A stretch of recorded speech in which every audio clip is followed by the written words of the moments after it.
Between April and July 2017, 167 people died in violent protests called by the Venezuelan opposition, according to figures from the Public Prosecutor's Office. Some were burnt alive, others were shot or killed by homemade bombs. 2 out of 3 of the victims that year were identified as Chavistas, and 65% were not taking part in any protest. This was on top of the deaths in 2014 in an earlier wave of right-wing violence. When they killed my son, their slogan was, "Kill a soldier for your country." People celebrated the murder of my son and all the others. In 2014, they killed 6 members of the National Guard, 2 policemen, and a public prosecutor, and they were delighted with that. 850 people were injured, 250 of them public officials. Some were left paralyzed, and they celebrated all that.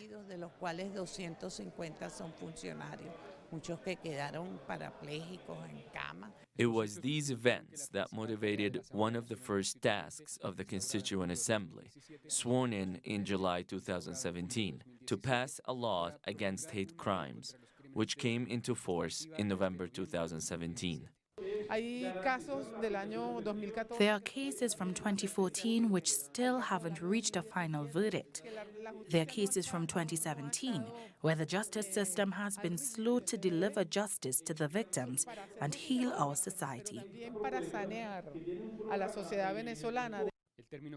Hate crimes is a legal category that was first applied in the United States to deal with crimes against African Americans, indigenous people, and the LGBTI community. The Constituent Assembly has continued to refine the law to make it more effective against such acts of violence. In Venezuela, the rise in hate crimes has been a consequence of the political situation. So we have been adapting this international category to the reality in our country so that it can be a really effective tool to achieve justice.